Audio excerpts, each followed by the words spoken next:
Tonight in the nation's capital, Kevin McCarthy's fight to become the next Speaker of the House continues. We've spent weeks looking back on his life and political career, all leading up to this moment. And while today he didn't make the kind of history he hoped to make, he's still the frontrunner to get the speakership. Here is our report, Mr. Speaker, Kevin McCarthy's path to power. We're going to see who the real Kevin McCarthy is. He can reach the peak of his power. He just cares about accelerating his career. This is somebody who eats, breathes, and sleeps politics. Well, it's a tough job. One of the smartest people that I ever knew. And now his test is ultimate. Kevin McCarthy, we'll start off with you. Well, I'm Kevin McCarthy. I'm running for the state assembly. Well, I've known Kevin for more than 50 years. His dad was an assistant fire chief and was very well respected. Kevin and I went to high school together, and we've known each other a long time in that regard. Whenever you hear people talking about the class clown, that's Kevin. And that's where he met Judy. He met her in biology class, his future wife. So they have been together for all those years, you know, since high school. we laughed and said, Judy, how are you with Kevin? You know, Judy she still is. She's so calm. She's so patient. She's all of those things. And Kevin, again, at the time, he was the one always clowning. So they do say that opposites attract. He played football, but he wasn't the star of the football team, but he played football. He was okay. he was a tight end.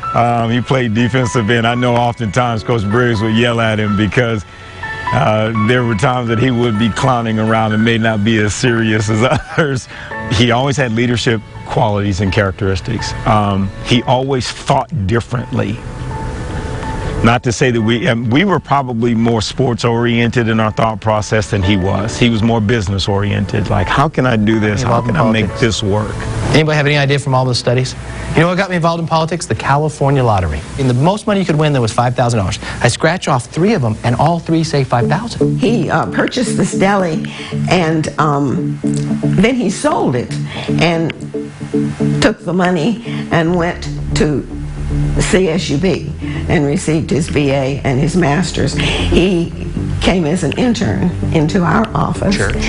At that time, Congressman Bill Thomas's office. I did read his extensive application. He had his clippings from his deli and his winning of the lottery and those sort of things. And he looked like he's a pretty interesting character, but I thought, hey, I better get to know you first. So the summer program is when most college students apply, so we have to turn down so many. And we also represented 3 counties, so we had students from all over. So he got turned down for his first internship. He takes great pride in telling that story. Sometimes even points me out at an event to people from other states when I'm at an event that he's at. She's the one that turned me down. But I offered him an internship in the fall. And so his first political activity was working in the congressional office as an intern. And of course, he was here a month in the Bakersfield office before I had to hire an intern to work for him because he was constantly on the phone, constantly doing lots of things. You know, I was a columnist for the Californian early on, and he was, just one of those, aides that follow around the politicians. Except you knew that he was a little bit special. You knew that he had something going on because he was just such an outgoing, warm individual. People were drawn to him, and so I knew he was a special guy. But he was at the time not all that well known. And at that time, I was the director of constituent services, and so he joined my team in trying to resolve the problems that our constituents encountered with the Internal Revenue Service and the Social Security Administration and immigration and all the other agencies in the local and state and federal governments. I'd had many, probably 50 interns before that in Bakersfield and Washington, and they're all sharp, but Kevin has a personality of, he's just so willing to do whatever there is to do. He was always a people person. Based upon? You could see that he had the leadership qualities that will certainly he's exhibited in later years. He's joining us now live from Los Angeles with where I would imagine an even bigger party is going on, Kevin. Yeah, well, it's a wild party down here. Any minute, Arnold Schwarzenegger, our new governor, is about to walk into the room. I just left. He worked for Bill. He had the best trainer, you know, the best, I thought, one of the best politicians in Bill Thomas who ever came from Kern County and from this area. Kevin was always sort of the antidote or the reciprocal or the opposite of Bill Thomas, who was this, you know, very stern, professorial, grouchy even at times figure. And Kevin was the guy you could turn to and kind of get some relief. You know, you could actually get a smile out of Kevin. I talked with Assembly GOP leader Kevin McCarthy about that today. If you look at redistricting, the Democrats drew 50 safe seats for Democrats. I was the district director at the time for Congressman Dooley, and Kevin McCarthy was the district director for Bill Thomas. Bill Thomas, chair of House Ways and Means, built things, you know, worked on policy. I mean, you couldn't debate this congressman because he was so brilliant. Kevin was the political person who was different than what the Valley had seen, what we had all seen. I first met Kevin McCarthy when he was working for then Congressman Bill Thomas, but he was really becoming known with his work through at that point through the California Young Republican Organization. He was the head of the mainstream faction, and he had to kind of knock back this conservative wing that was trying to get their people in and some of their ideas into the Young Republican Organization. One of the real challenges that the Young Republicans had faced prior to Kevin's ascension is it had been a very divided organization between different ideological factions. And Kevin, through sheer force of will and political and personal skills, was able to forge an alliance to turn it into a much more effective organization than it had been previously. And probably one of the most creative things he did was 1996, the San Diego Republican Convention. He organized getting a train car from Chicago on the train, but just for the Young Republicans, and they went from Chicago and around to San Diego. He did invite me to accompany him on the way to the 1996 Republican National Convention in San Diego. That's the convention where Bob Dole and Jack Kemp were nominated to run against Bill Clinton. You know, things didn't go well for the Republicans in that particular election, but he had it going. I think they're looking forward to having the decision by the courts. He becomes such a fundamental part, not only of Thomas's congressional organization, but of national Young Republicans at that point. It was pretty clear that if and when the opportunity presented himself, there would be tremendous pressure on Kevin to run for office. And so when that assembly seat opened up, I wouldn't call it quite a foregone conclusion, but probably not anything that different. It was in 1965 at the community college in Bakersfield. I would give Bill Thomas a lot of credit for anointing, really, Kevin McCarthy. I'm sure that he was the guy who said, hey, here's an opportunity, run for the Kern Community College District Board. That'll get your feet wet, that'll get you on a ballot for the first time, that'll get you some understanding of how to run a political campaign. I do not believe in failure. I believe in competition. I like the idea that other people are running against me. I like the idea of competition. I like the idea that the Republican Party believes in competition.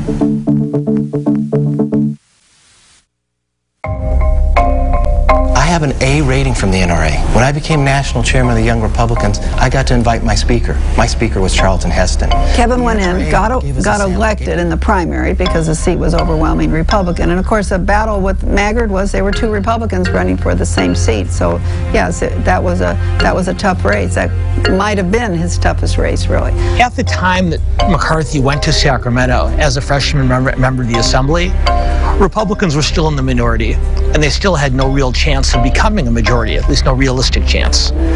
But they were a relevant player, one, because they had a larger minority caucus, and second, because McCarthy looked very aggressively and almost unceasingly for ways to imprint Republican concepts and Republican principles into bipartisan legislation when the opportunity presented itself. And while McCarthy back in those days was identified more with the moderate wing or the more traditional conservative wing of the party than the more aggressive conservatives, he very quickly was able to build relationships across the ideological spectrum, not just within the Republican Party, both Democratic leaders as well. You could work with them, you could laugh with them, you can, he would support more bipartisan efforts. You need an individual that can work with the local, state, and federal representatives. At the same time, first thing he does after he wins in June is start working to help elect other Republicans around the state. And he did that, either raising money from here, sharing talent and ideas of what they could do. There were rumors that, he had a whiteboard and was kind of, really figuring out who's who. He wanted to do the politics. He wanted to raise the money, he wanted to create the bench, and he wanted to, be able to become the leader. And when you're moving up and you become sort of a star in the Republican Party, there's a blending of power, raising money, raising more money, more power. So it was a relationship that Kevin figured out very early. For him to have become the leader of the Republicans in the assembly, in the state assembly, was, right off the bat, you knew, like, are the Republicans in the state assembly that short-handed that they got to grab a guy who just showed up, 2 years ago? He raised the money he needed and then was able to help raise for other folks who didn't really like fundraising. Kevin loved it. I would see him at fundraisers and he could work a room. Well, you're talking to someone who will never call a race and who's been 2 weeks waiting for her results. So it's too early. So when Congressman Thomas announced his retirement, no, it was Dooley first. Congressman Dooley announced, Kevin went up to me and he said, "Nicole, you need to run for Congress. Congressional seats don't come up." And I said, "Kevin, I just got here." And he goes, you're going to make the biggest mistake and you're going to regret this. If a congressional seat opens, you run. He saw that line to national office.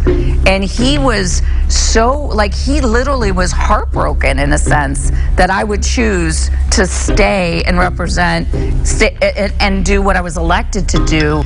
And that's why we're so different. That's why I'm still here and he's going to be the next speaker, right? I'm proud of my record. I'm proud of my work with Congressman Bill Thomas. I have a record I could stand on, bringing 1,000 new jobs with the trade zone, bringing air service to Ridgecrest, and fighting each and every day for constituents, whether it be with the IRS, whether it be with Social Security. That means I'm always there to listen. Look, I have a long history in the Republican Party, a proud history within the Republican Party. I want to serve you. I would be very honored to have your vote on March 5th. Thank you.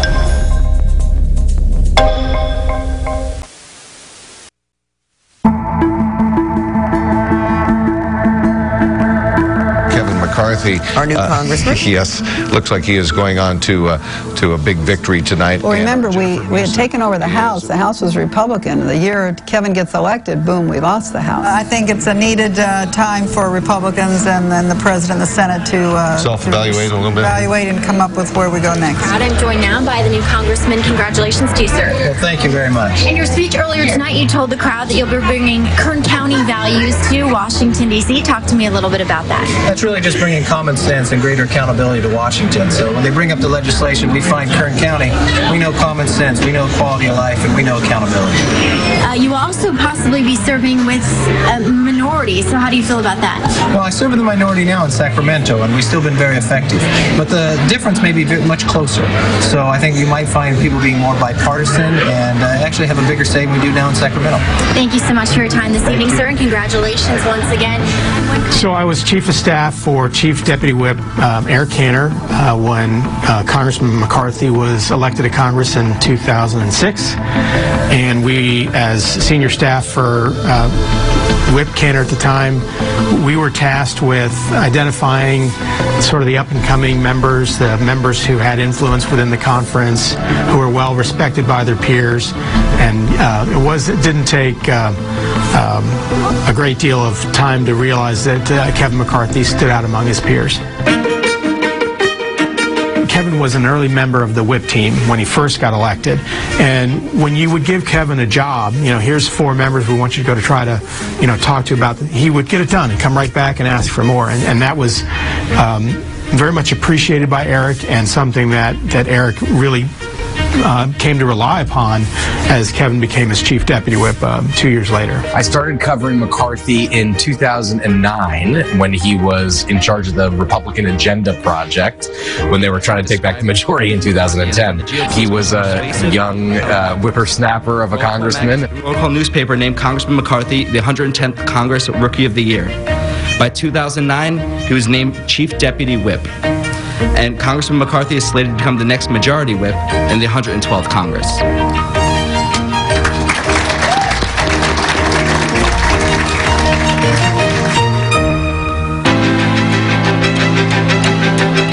Incoming Minority Leader Boehner, at the time soon-to-be Speaker Boehner, would provide, task different members of the leadership team with jobs that were really suited to their talents. And developing the agenda, the Pledge to America at the time, was really a great job for Kevin because he was able to reach, knew where everybody's strengths were, what their priorities were, and reach all across the conference to bring and assemble a vision for where House Republicans wanted to go. The new agenda embodies Americans' rejection of the notion that we can simply tax, borrow, and spend our way to prosperity. I think people recognized early on that Kevin McCarthy is a special kind of member, someone who works hard, someone who brings people together really well, and we needed to give him something, a platform for him to be able to exercise that leadership. So it's not often that someone as junior as he was given so much responsibility, but it was because the leadership at the time recognized that this is someone who was going places, and they wanted to devote those energies to something positive. When Eric was the chief deputy whip and was running for whip in 2008, one of the first things you have to do when you become whip is select a chief deputy whip. Your number two, the person that's really going to be your day in, day out partner in trying to get things done in the House. Our country is on a path to fiscal ruin.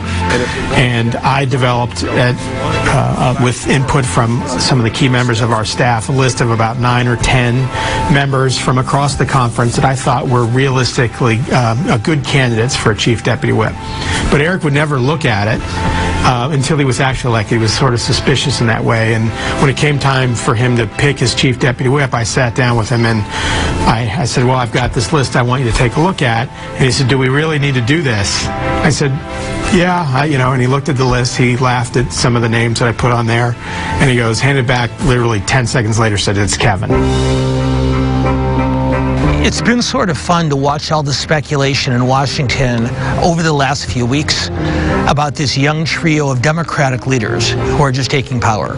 But there's really nothing new here, because a generation ago, those three young guns were Kevin McCarthy and Eric Cantor and Paul Ryan. Millions of voices ignored. This is my town hall meeting, and I set the rules, and I've had these rules. You won't allow anybody to speak. There is a better way, and a new team is ready to bring America back. Eric Cantor, Kevin McCarthy, Paul Ryan, joined by common-sense conservative candidates from across the country. Together, they are ready to make history. Together, they are the Young Guns. Innovative, energetic, forging new solutions. One book will outline a vision to restore America's prosperity. Young Guns, a new generation of conservative leaders. This kind of was born in 2008 and 2009 after Obama was elected. They wanted to kind of be the new face of the Republican Party. We have to reduce our deficit. Well, this is the era of the Tea Party movement. There was a lot of energy in the Republican Party, a lot of backlash to the Obama administration. And I think people should be engaged in their government. They were just looking to bring new energy to the Republican Party, new ideas, and it was just an effort to paint a new face, a new younger face, more dynamic face of the Republican Party that at the time I think people had viewed as old and stodgy. They're relying on a lot of billions of dollars from the federal government. It took fire quite quickly, and certainly made a lot more news for the Republican side, particularly when if we're in the minority. It was something good to have, was both the book and the three of them traveling together. And in the beginning of this book, during the roundtable discussion, you do mention the idea of kind of machines, political machines, continuing to put candidates into the flow of both the Democratic and Republican side. But some might suggest here in Bakersfield that you're part of that same machinery, the Abernathy machinery that's so discussed here in local political circles. Talk about that if you could. I don't see how that's a machinery. You know, I got it started. My family were all Democrats. I started my small business at 19, and I applied for an internship when Congressman Thomas didn't even know who I was, and he turned me down. Keep in mind, this is, you know, there was a lot of frustration around the country at the time. People felt that frustration. They were struggling after the financial crisis to make ends meet, and they really wanted to do something. And Kevin identified really talented people around the country and inspired them to run for Congress based on this collective idea that Kevin, Paul, and Ryan were working on. Kevin McCarthy was very involved in recruiting candidates, raising the money to help build the House back, and which we got for a couple terms, I guess. Well, a lot of the people that came in 2010 were products of McCarthy's recruiting. McCarthy recruited a lot of candidates in those days and still does, and is very hands-on when it comes to how those folks run their campaign, how they present themselves. So he had a closer tie to some of those folks than others might, than John Boehner did, for example. He was closer in age to many of them, and his politics were just a little bit more current than anybody else's because of his age, because of he came into Congress later than any of them. I think losing the House and getting it back taught a lot of the members how important it is to have somebody like a Kevin McCarthy who is constantly out there watching these races and putting in help where it's needed. That's what we need to start talking about. The president has offered nothing. It's an enormous amount of credit.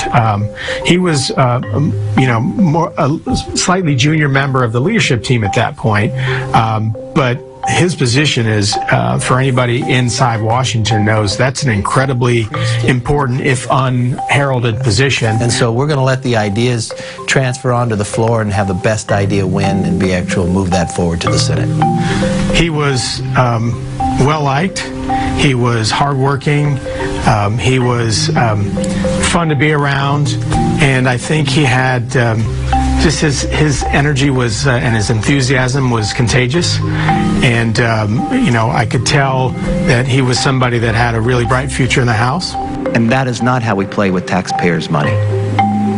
It's right to have this hearing, but it's right to scrutinize. And before we move forward on anything, the legislative analysts and the peer review had the same questions to the business plan. You can have a whip in two different ways. One who really brings down the hammer on people and tries to pound them into voting a certain way.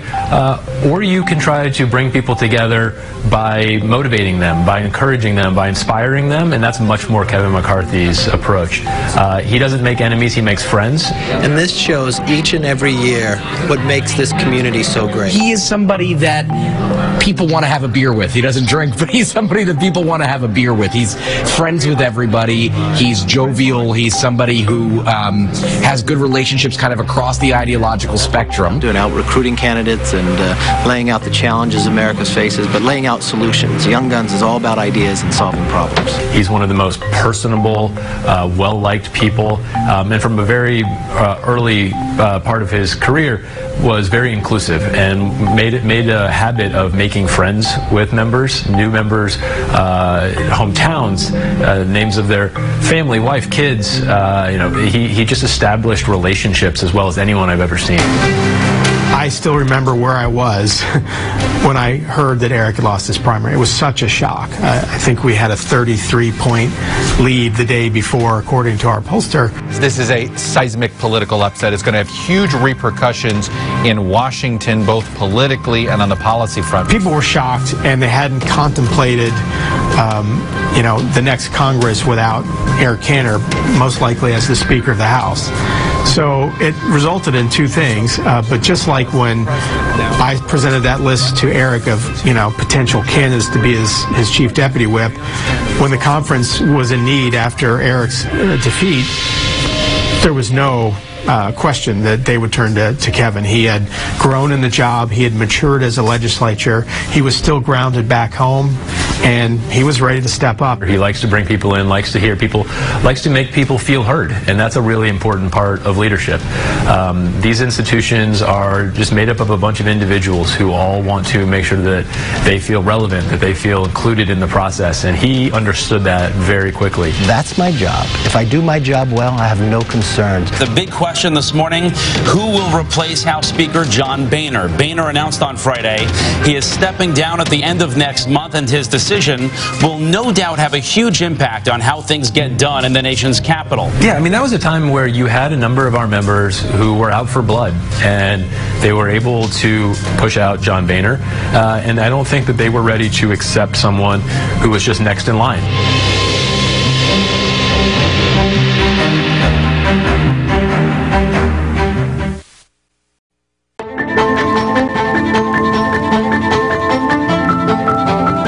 I'm Kate Snow, live from MSNBC headquarters in New York City. We are starting off with breaking news out of Capitol Hill this hour, where House Majority Leader Kevin McCarthy has just officially announced his run for House Speaker. And possibly new leadership under Kern County's own Kevin McCarthy. I think everybody saw this coming, and Kevin McCarthy really jumped at the opportunity presented to him by that surprise resignation announcement from Speaker Boehner. Everybody thought Hillary Clinton was unbeatable, right?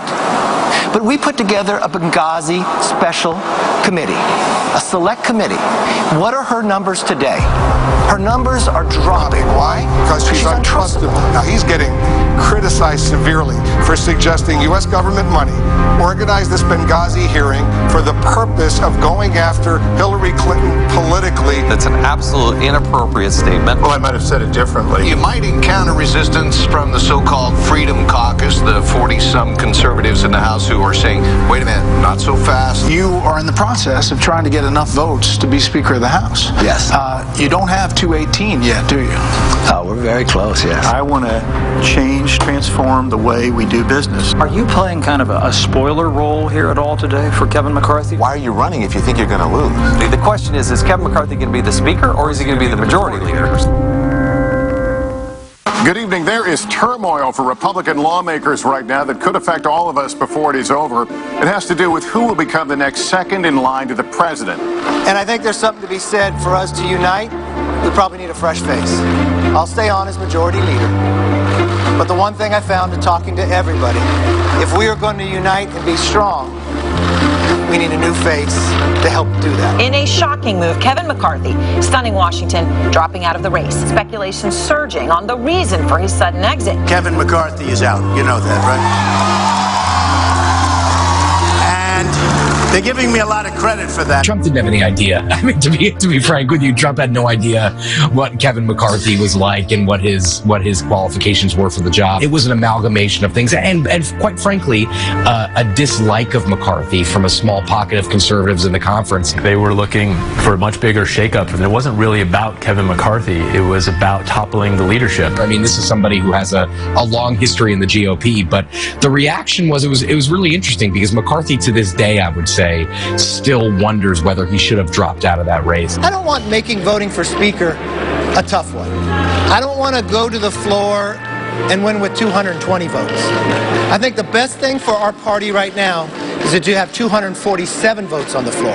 If we are going to be strong, we got to be 100% united. Kevin McCarthy, one of the first people he called when he decided that he wasn't going to go forward was to Paul Ryan to tell him that he needed to take the job. Ultimately, it fell to Paul Ryan because you just needed somebody else, and he was the best choice from outside of the current leadership structure. It was tumultuous. Paul Ryan, who was then the Ways and Means chairman, the chairman of the powerful tax writing committee, didn't want to become Speaker and was kind of forced into it because McCarthy couldn't wrap up the deal or thought he couldn't wrap up the deal. It was very bruising for McCarthy and something that he thought about for a long time. He did kind of settle into a groove being House Majority Leader. Well, he was an incredibly important part of our leadership team after that moment. Paul Ryan was entirely new to leadership when he became Speaker, and we leaned on Kevin McCarthy quite a lot. But I do think what happened to him motivated him. I think he does want to demonstrate to people that he can be the top dog, that he can be the leader, that he's not anybody's sidekick. Ladies and gentlemen, I am officially running for President of the United States, and we are going to make our country great again. McCarthy was one of the only people in the leadership that stuck by Trump through thick and thin, through the campaign in 2016 and then afterwards. So McCarthy has been very loyal to Trump, and Trump has been loyal in return for now. Well, I think from the very beginning, he understood the movement that Donald Trump was leading and how powerful that was. The President of the United States. Trump knew nothing about Capitol Hill, didn't know the first thing about legislating or legislative politics or anything like that. So he is, McCarthy was that translator for him in a lot of ways. And I think, listen, they're both similar in the sense that they're both social people, Trump and McCarthy. They both like to talk. I mean, McCarthy's known to call people at all hours of the day and night to, talk about politics. Trump does the same. I think that once Trump got to Washington, he saw the difference in Kevin compared to most other House members in terms of how aggressive he is on activities there. There was this kind of interesting dynamic because Paul Ryan didn't get along with Trump and McCarthy did. So really McCarthy became kind of Trump's big ally in the Republican leadership, and Ryan likewise relied on McCarthy to manage Trump. So it was a symbiotic relationship in that respect. Yeah, I think Kevin McCarthy's approach better reflected the conference that he was serving, and I think he understood that creating conflict with the leader of the party, Donald Trump at the time, was only going to be disruptive to getting our work done. Therefore, today, I'm announcing the House of Representatives moving forward with an official impeachment inquiry. It is therefore ordered and adjudged that the said Donald John Trump be, and he is hereby, acquitted of the charges in said articles. Acquitted for life. He's constantly trying to keep Trump happy. He's trying to sort of keep Trump, placated. He doesn't want to sort of poke that nest. And he understood that if you were to cross him, it could be really dangerous for Republicans. And so he worked really closely with him, I think, from the very beginning to make sure that they were always on the same page. That was an important role that someone needed to play, and it was him. And I think they had a strong relationship the entire time that I was in leadership. There's nothing wrong. There's nothing wrong. Before January 6th, they had a pretty good relationship. They worked together on a lot of House races, and of course, Republicans unexpectedly won seats in the 2020 election cycle, even though President Trump lost the White House. And so that really proved, I think, to President Trump that McCarthy does have a very strong talent and knack for that electoral politics aspect. And then, of course, January 6th happened. Let's walk down Pennsylvania Avenue. Protesters have now broken into the U.S. Capitol. The person who was shot earlier at the Capitol has lost her life. This is an unprecedented security breach. People have to be locked down. Members have to be locked down. This is the people's house. This is a house that people come in and watch us debate. He was panicked about the attack on the Capitol, was desperate to get the people out of the Capitol once they were in, was making phone calls all around, including talking to the then President Trump. And the president's response to Kevin, to me, was chilling. He said, well, Kevin, I guess they're just more upset about the election theft than you are. Violence, destruction, and chaos we saw earlier was unacceptable, undemocratic, and un-American. It was the saddest day I've ever had as serving as a member of this institution. Which tells you so much about McCarthy's mindset after the 6th and how panicked he is about the damage that Trump is doing and could do to the party. The president bears responsibility for Wednesday's attack on Congress by rioters. He should have immediately denounced the mob when he saw what was unfolding. A vote to impeach would further divide this nation. This is a special edition of 17 News, Capitol Chaos. My guest will be familiar to most Kern County residents. I had no idea the depth of his irritation, if you can use that word, until right before I sat him down for that special. Kevin McCarthy voted not to impeach President Trump. And David Valadao voted to impeach him. Hypocrites and heroes. At that point, I realized, he's seriously concerned not just about Kevin McCarthy, but about the country, and willing to lay it all out there. That picture tells you everything you need to know. Kevin McCarthy thinks kissing the ring and making this, without a doubt, the party of Trump going forward for the next 2 years is his path to the speakership. In the weeks after January 6th, it became clear that a lot of Republican voters and a good number of House GOP lawmakers, Kevin McCarthy's flock, did not feel that strongly about what Trump had done on January 6th and were happy to keep embracing him. McCarthy was the first person to go down to Mar-a-Lago to meet with Trump, and a lot of people credit McCarthy in some respects of kind of rescuing Trump's, not his career, but to give him some legitimacy after the Capitol was attacked.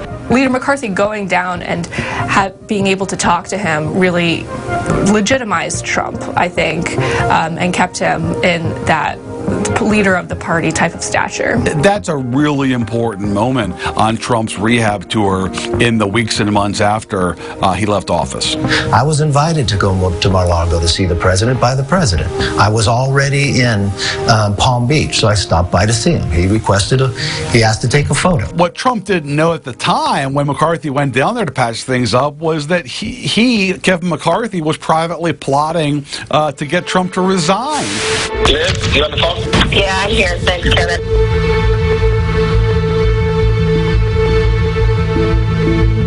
Troubling tapes for the man looking to become Speaker of the House that have led to questions about the political future of Bakersfield Congressman Kevin McCarthy. So we obtained a series of audio recordings for our book that capture what Kevin McCarthy and his top lieutenants were saying in the days after January 6th. And they were desperate to basically get rid of their Trump problem. I guess there's a question when we were talking about the 25th Amendment resolution. Leaked audio reveals he was prepared to tell former President Trump to resign following the riot at the U.S. Capitol. And I mean, the only discussion I would have with him is that I think this will pass, and it would be my recommendation you should resign. I mean, that would be my take, but I don't think he would take it. McCarthy, on one of those calls, tells his fellow House GOP leaders, what I'm going to do is come and call Trump and tell him he should resign because he's going to be impeached and he should get out.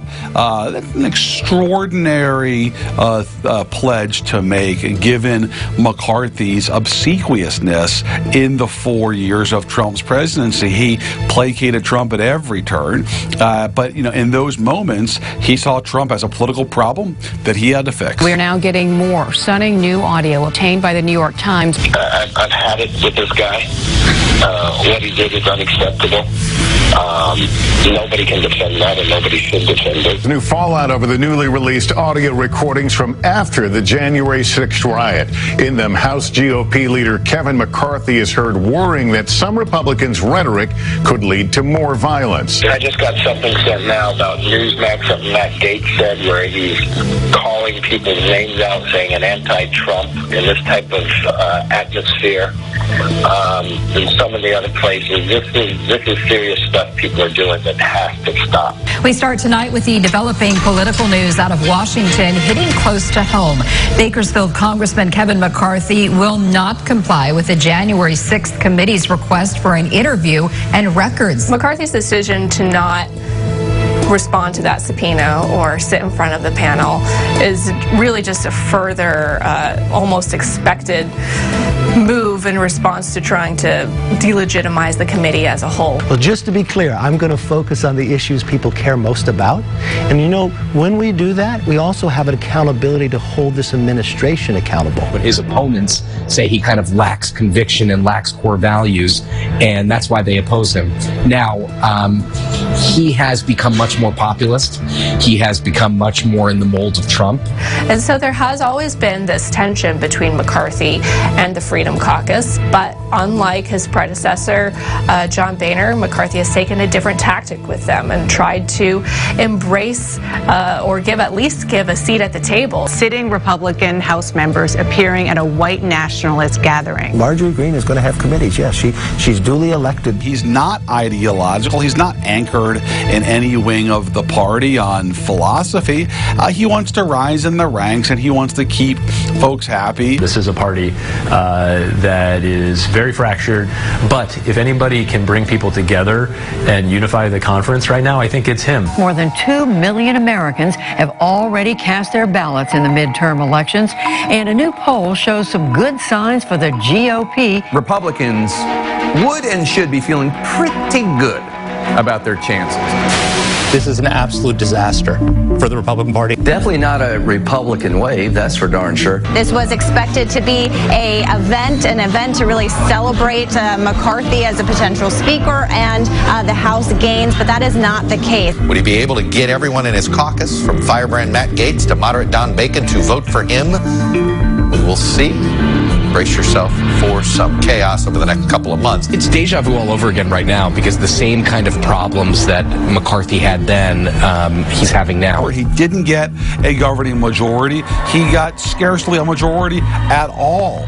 And this is creating enormous headaches for him. To believe that Kevin McCarthy is going to be Speaker, you have to believe he's going to get votes in the next 6 weeks that he couldn't get in the last 6 years. I mean, this is nothing more than kind of high school drama. I mean, that's what this is. I mean, Congress is like high school, and McCarthy's the popular kid at high school who some of the other kids don't like. And I think that's what's driving, and that's what's difficult for McCarthy, because there's no real issue, nothing he could do to make people like him more. McCarthy's been in Congress for more than a decade. This is kind of his last chapter.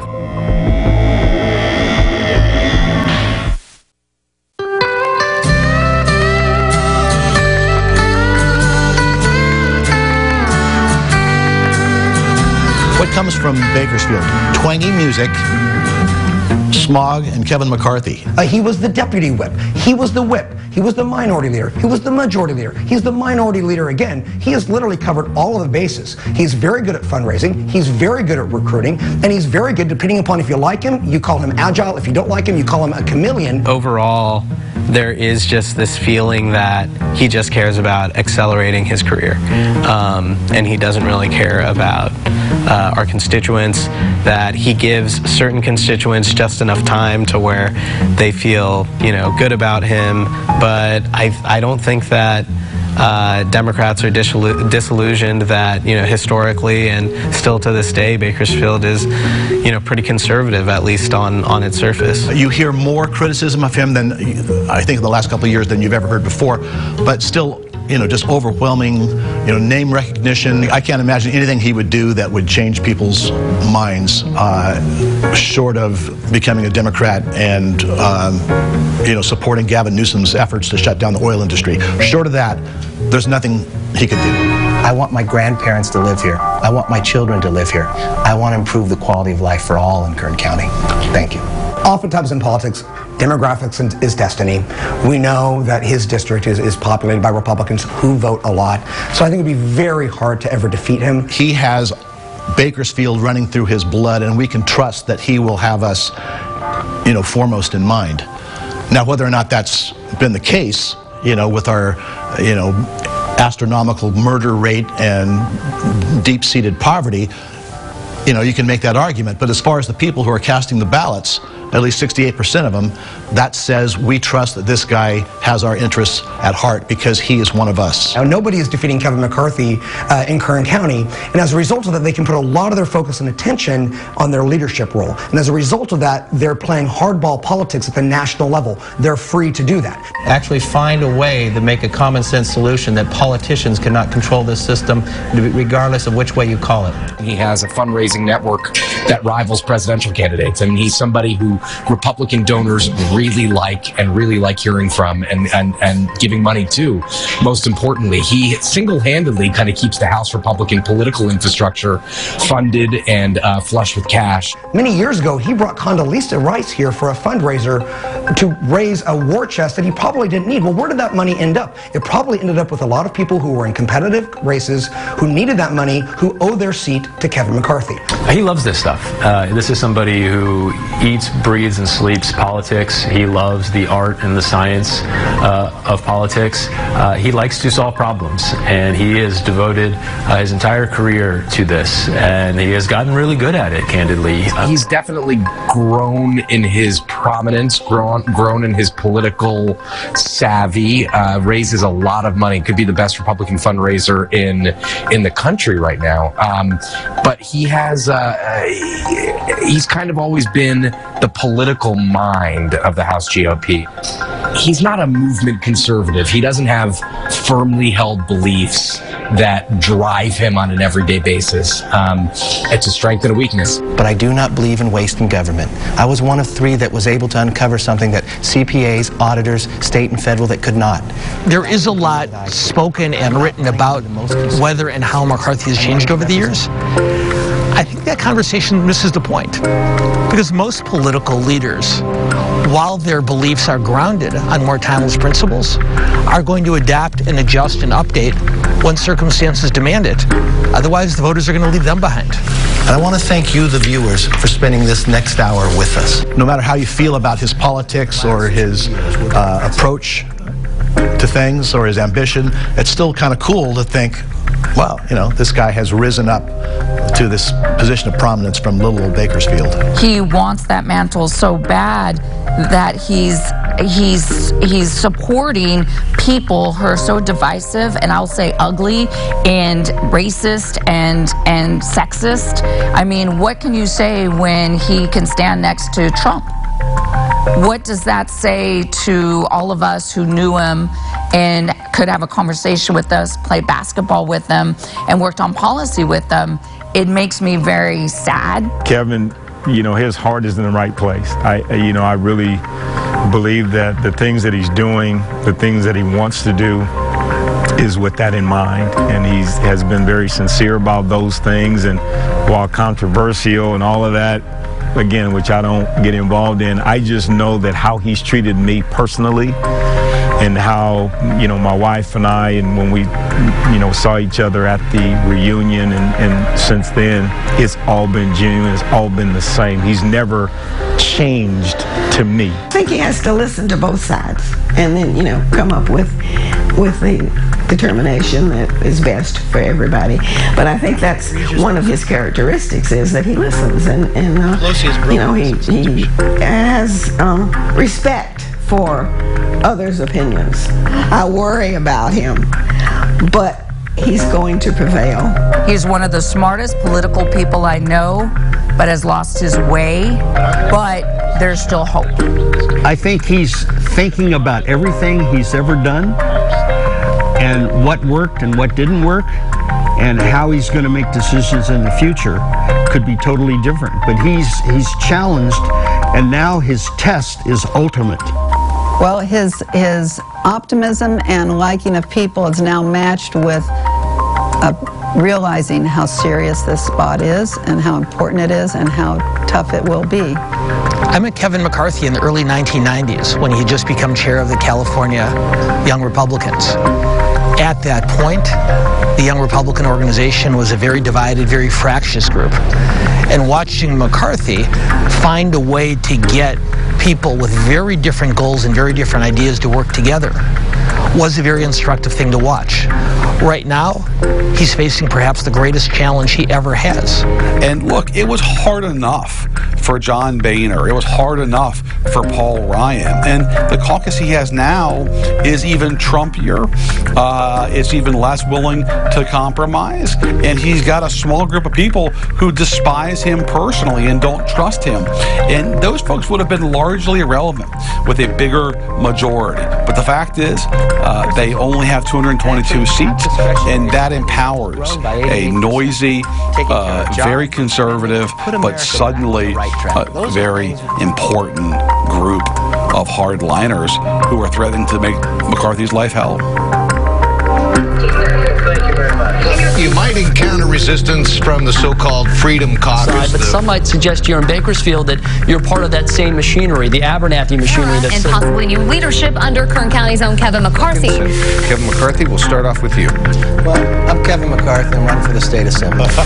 We want to thank you all very much for coming in tonight. I know you want to get to your respective parties to watch the results come in. Thanks so much for being part of our broadcast tonight. Thank you. Okay. Good luck to you all.